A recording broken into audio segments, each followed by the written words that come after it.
Bismillahirrahmanirrahim. Assalamualaikum warahmatullahi wabarakatuh. Alhamdulillahi rabbil alamin, hamdan katsiran tayyiban mubarakan fihi kama yuhibbu rabbuna wa yardah. Wassalatu wassalamu ala nabiyyina Muhammadin wa ala alihi wa ashabihi ajma'in. Kaum muslimin azan ya Allah wa iyyakum jami'an. Saudaraku semuanya, kita lanjutkan kajian kita tentang sholat, ya, masih seputar keutamaan sholat. Poin yang ke-6 yaitu sholat mengangkat derajat seseorang di sisi Allah Subhanahu wa taala. Dari Abu Hurairah radhiyallahu anhu, Rasulullah sallallahu alaihi wasallam bersabda, "Ala adullukum ala ma yamhu Allahu bil khataya wa yarfa'u bihi darajat." Nabi bersabda kepada para sahabatnya dalam rangka untuk bertanya, ya. Jadi tanya jawab ini merupakan suatu cara mengajar yang ampuh agar orang-orang itu penasaran apa sih kira-kira, gitu kan. Apakah kalian mau aku tunjukkan kepada sesuatu yang Allah Subhanahu wa taala akan menghapus dengannya dosa-dosa dan mengangkat dengannya derajat-derajat? Nah, kira-kira apa itu? Qalu bala ya Rasulullah. Mereka berkata, tentu saja wahai Rasulullah. Isbaghul wudu'i 'alal makarih, menyempurnakan wudu dalam keadaan sulit. Bisa jadi karena terlalu dingin yang sangat, ya. Jadi semakin dingin semakin besar pahalanya. Wa kasratul khuta ilal masjid, dan memperbanyak langkah ke masjid.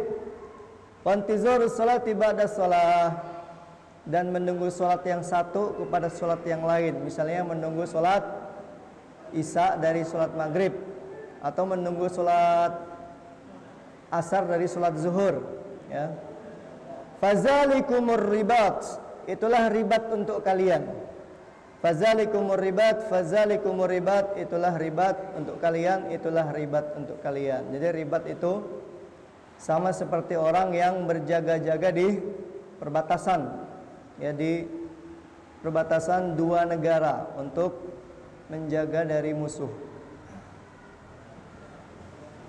Hadis riwayat Muslim nomor 251.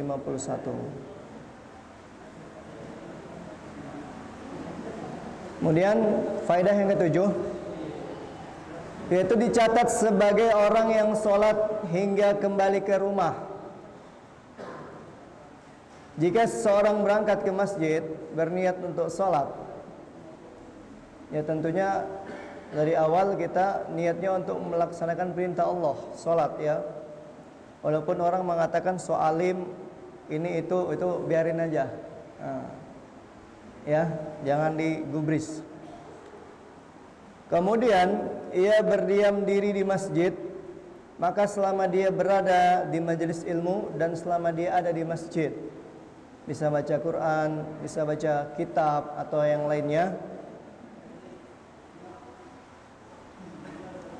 maka selama dia duduk di situ, selama dia ada di masjid dan tidak berhadas, ya, dalam riwayat yang lain, maka dia terus dicatat sebagai orang yang sedang sholat sampai dia kembali ke rumah atau sampai dia keluar dari masjid. Dari Abu Hurairah radhiyallahu anhu, Rasulullah sallallahu alaihi wasallam bersabda, "Idza tawaddaa ahadukum fi baitihi tsumma atal masjidah."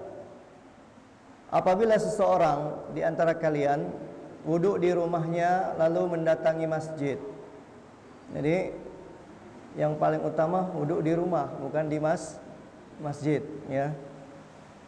Kecuali kalau di rumah kita mati airnya gitu, baru ada air. Kana fi salatin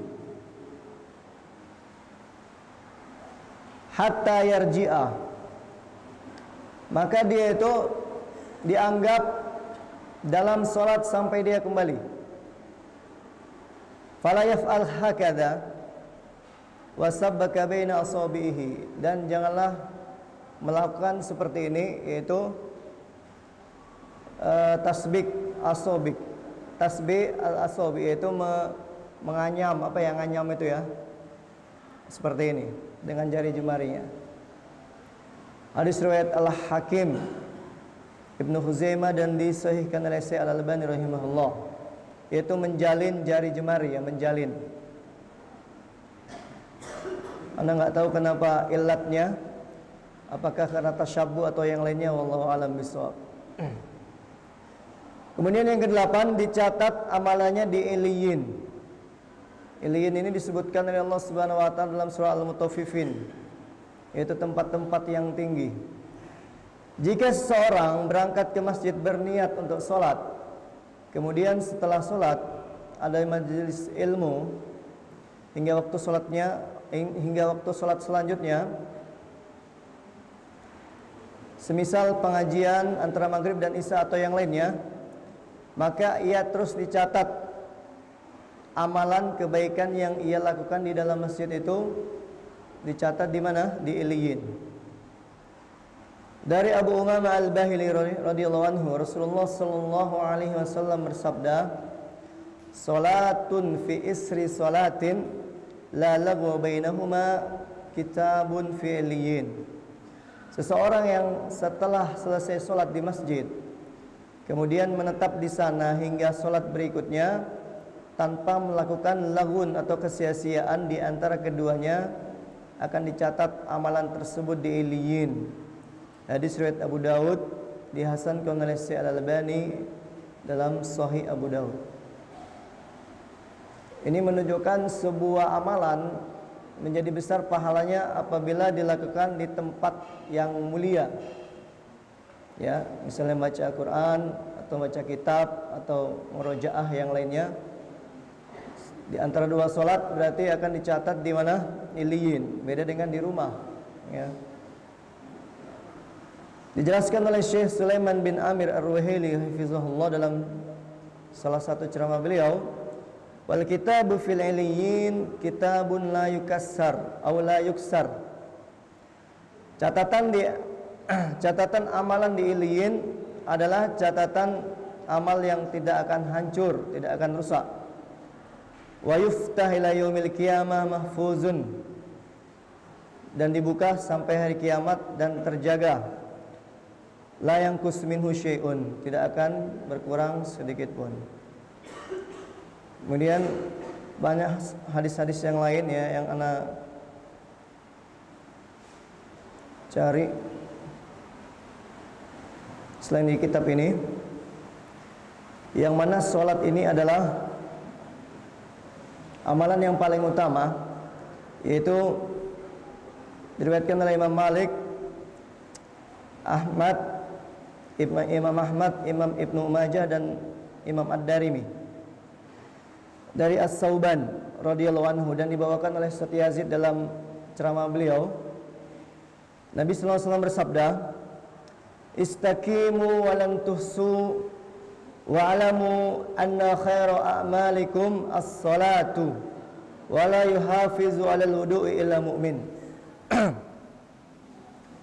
Istiqomahlah, walan tuhsu, dan kalian tidak akan mampu menghitungnya. Para ulama ada beberapa penafsiran yang saya baca, walan tuhsu, ada yang mengatakan kalian tidak akan mampu untuk istiqomah.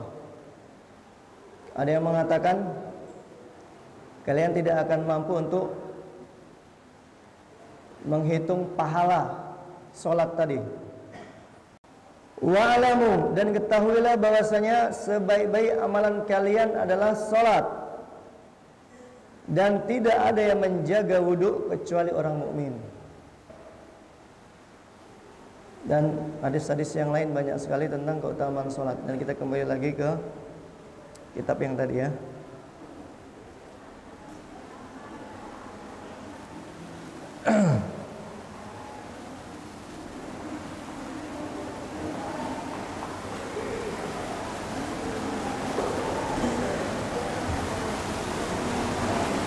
Berikutnya adalah hukum orang yang meninggalkan sholat.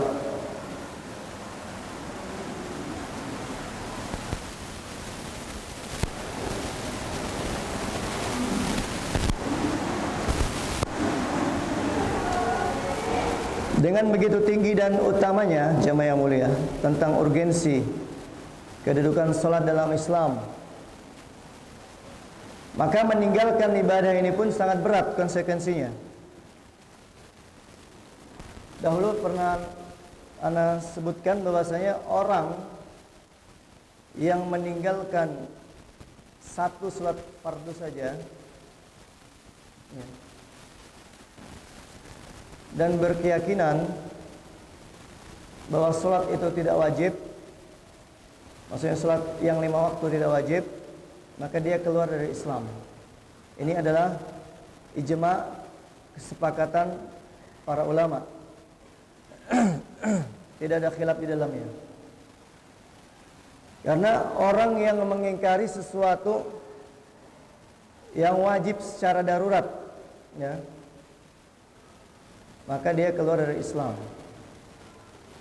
Ma yunkiru minal ma'lum bid-darurah fid din, yaitu yang mengingkari sesuatu yang telah maklum secara darurat, maka bisa keluar dari Islam.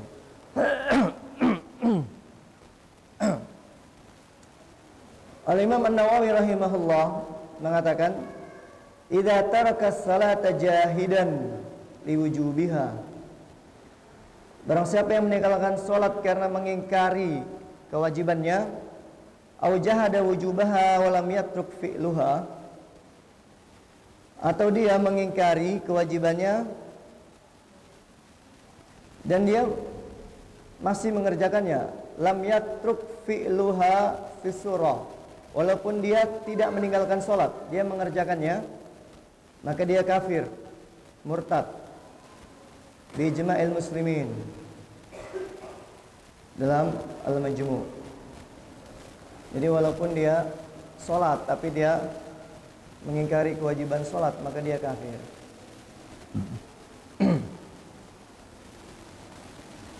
Sedangkan orang yang meninggalkan sholat bukan karena mengingkari kewajibannya, tapi karena malas dan meremehkannya, ini khilaf para ulama ya, bukan ranah anak untuk membahasnya ya. Walaupun di sini penulis lebih merojehkan keluar dari Islam, dan ana telah mendengar kajian Ustaz Yazid. Menurut pendapat beliau bahwa itu tidak keluar dari Islam karena sangat berat konsekuensi ya, orang yang at-takfir, yang berlebihan untuk mengkafirkan. Ketika dia tidak sholat walaupun karena malas, maka wajib cerai kepada istrinya. Tidak boleh dikuburkan di kuburan kaum muslimin, tidak boleh disolatkan. Jadi yang anda dengar dari kajian Ustaz Yazid dalam masalah sholat, beliau tidak mengkafirkan orang yang meninggalkan sholat secara malas. Walaupun demikian, kita baca penulis yang di buku ini, Ustaz Yulian Purnama. Jadi perdebatan para ulama itu selama masalah-masalah yang khilaf, kita maklum aja. Jadi kita bebas memilih menurut mana pendapat yang paling kuat. Bukan berarti anak membuat antum bingung, enggak. Jadi kita bebas ya, belajar, berargumen, terus mencari mana pendapat yang paling kuat di antara para ulama. Itu orang yang meninggalkan sholat, dia masih mengakui kewajibannya tapi dia malas ya. Karena ini masalah takfir, masalah yang berat. Karena sudah mendengar kajian Ustaz Yazid, beliau tidak berpendapat demikian ya, tidak mengkafirkan. Langsung kita masuk ke dalil-dalil penulis aja lah nih. Dalil-dalil dari penulis.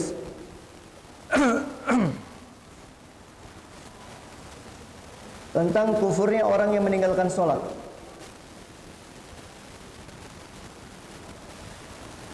Allah berfirman dalam surat Ar-Rum ayat 31.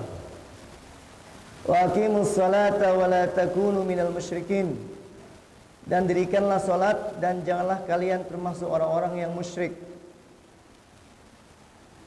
Allah Subhanahu wa taala menyebutkan dalam ayat ini, di antara tanda orang yang menjadi musyrik adalah meninggalkan salat. Ya. Ini sebenarnya ayatnya masih umum ini.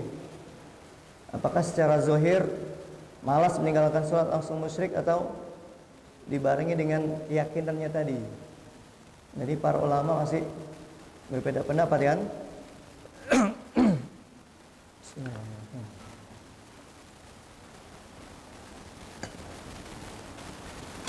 Jadi yang jelas masalah ini adalah masalah yang serius, ya. Walaupun ada khilaf para ulama, bukan berarti kita bermudah-mudahan dalam masalah ini.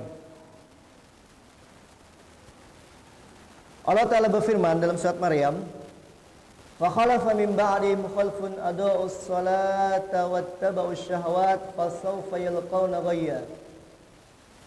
Maka datanglah sesudah mereka, yaitu pengganti yang jelek yang menyia-nyiakan salat dan memperturutkan hawa nafsu, maka kelak akan menemui kesesatan, ghayya. Jadi ghayya juga para ulama menafsirkan yaitu lembah di dalam jahanam. Surat Maryam ayat 59. Pada ayat-ayat selanjutnya Allah Subhanahu wa taala menyebutkan tentang keadaan kaum mukmin beserta nikmat-nikmat yang Allah berikan kepada mereka. Jadi setelah surat Maryam ayat 59 ini.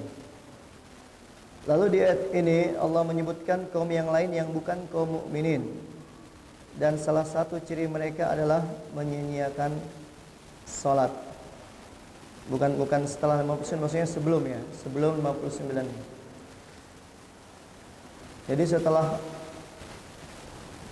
orang-orang yang beriman makin akan ada nanti orang-orang yang menyia-nyiakan salat. Kemudian dalil dari As-Sunnah.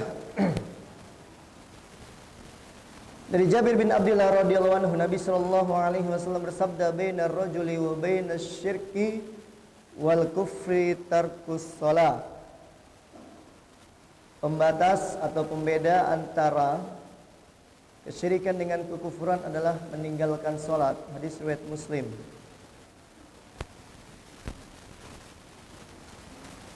Kemudian hadis-hadis yang semakna dengan hadis ini dari Abdullah bin Buraidah radhiyallahu anhu, Nabi sallallahu alaihi wasallam bersabda, "Innal ahdal ladzi bainana wa bainahum as-salatu. Faman tarakaha faqad kafara." Sesungguhnya perjanjian antara kita dan mereka, yaitu orang-orang musyrik, adalah salat. Barang siapa yang meninggalkannya maka dia telah kafir. Hadis riwayat At-Tirmizi disahihkan oleh Syekh Al-Albani dalam Sahih At-Tirmizi. Maka jamaah yang mulia, salat itu enggak main-main. Nabi sallallahu alaihi wasallam sebelum beliau meninggal, as-salat wa ma malakat aymanukum. Salat dan jaga budak-budak kalian, ya, anak istri kalian. Yaitu dengan diperintahkan untuk salat, ya. Saking pentingnya masalah salat, Nabi memperingati di akhir ayat beliau. Kemudian dalil berikutnya, Nabi SAW itu ketika mengutus sebuah kaum, ketika tidak ada azan, maka barulah ya diperintahkan untuk masuk Islam dulu. Kalau tidak mau masuk Islam baru diperangi, ya, atau suruh bayar jizyah. Kalau nggak mau juga baru diperangi. Dari Anas bin Malik radhiyallahu anhu, ia berkata, "Anna Nabiyya sallallahu alaihi wasallam kana idza ghaza bina qauman." Nabi sallallahu alaihi wasallam jika beliau memimpin kami untuk memerangi suatu kaum, lam yakun yagzu bina hatta yusbiha wa yanzura. Maka beliau tidak memerintahkan kami untuk perang sampai nunggu besok pagi. Fa in sami'a azanan kaffa anhum. Kalau dengar azan subuh, maka tidak jadi. Maka dia menahan penyerangan.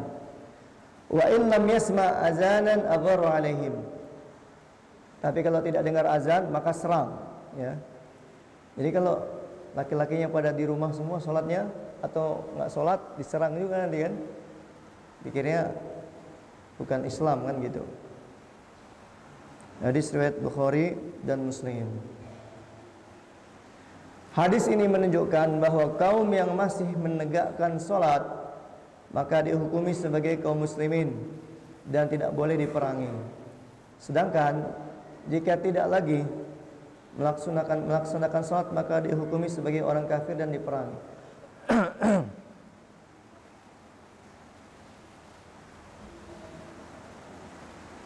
Kemudian perhatikan dua hadis berikut dari Auf bin Malik dari Rasulullah sallallahu alaihi wasallam bersabda, "Khiyaru a'immatikum allazina tuhibbunahum wa yuhibbunakum."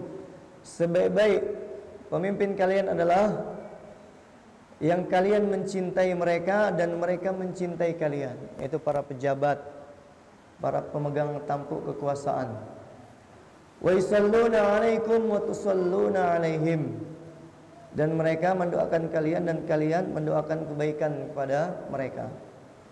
Wa syiraru a'immatikum alladzina tubghidunahum wa yubghidunakum wa tal'anunahum wa yal'anunakum. Dan sebaik-baik pemimpin-pemimpin kalian adalah yang kalian itu benci kepada mereka dan mereka benci kepada kalian. Kalian melaknat mereka dan mereka melaknat kalian. Qila ya Rasulullah afala nunabidhu bisayfi. Maka ditanya, wahai Rasulullah, apakah kami tidak melakukan pemberontakan, tidak melakukan kudeta, tidak mengangkat senjata? Faqala la mas salatu wa iza ra'aitum. Faqala la. Ini koknya dia yang kepotong hadis ini. Maka Rasulullah SAW menjawab, jangan selama mereka masih sholat. Kemudian bila kalian melihat sesuatu yang kalian benci dari pemimpin kalian, maka cukup bencilah perbuatannya. Namun janganlah kalian melepaskan tangan kalian dari ketaatan kepadanya. Hadis riwayat Muslim. Karena pemberontakan itu lebih berat mudaratnya, ya. Kemudian dari Ubadah bin Samit radhiyallahu anhu berkata, mana syahid dari hadis ini, yaitu ketika pemimpin itu masih sholat, berarti dia masih muslim. Kalau dia udah nggak sholat lagi, baru boleh di kudeta gitu ya. Dari Ubadah bin As-Samit radhiyallahu anhu, ia berkata, da'ana Nabi sallallahu alaihi wasallam fabaya'nahu. Nabi sallallahu alaihi wasallam memanggil kami, lalu kami pun membaiat beliau, sumpah setia. Faqala fima akhadha alaina. Maka di antara sumpah setia itu, an bay'ana 'ala sam'i wat tha'ah. Yaitu beliau membaiat kami agar kami selalu dengar dan taat. Fi mansyatina wa makrahina, baik ketika kami suka maupun tidak suka. Wa usrina wa yusrina, ketika kami dalam masalah sempit atau lapang. Wa asratin alaina, baik dalam keadaan asrah. Apa asrah? Wa asratin alaina wa alla, mana tadi? Asrah itu tidak suka juga ya. Asrah dalam keadaan sulit. Wa an la nunazi al-amru ahlahu, dan tidak melepaskan ketaatan dari orang yang berhak ditaati. illa antaraku kufran illa antarau kufran bawahan, kecuali kalian melihat ada kekafiran yang jelas, innakum minallahi fihi burhan, yang kalian punya hujjah di sisi Allah Subhanahu wa taala. Hadis riwayat Bukhari dan Muslim. Jadi kita lihat betapa banyak ya orang yang mati sia-sia disebabkan karena memberontak pemerintah. Jadi selama presiden kita masih Islam, masih sholat, berarti kita masih wajib taat kepada beliau. Nah, mungkin sampai di sini dulu. Insyaallah kita akan lanjut di pertemuan akan datang. Dan kita masih dalam rangka belajar dan terus menuntut ilmu.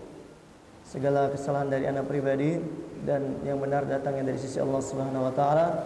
Subhanakallahumma wa bihamdika asyhadu an la ilaha illa ant astaghfiruka wa atubu ilaik. Assalamualaikum warahmatullahi wabarakatuh.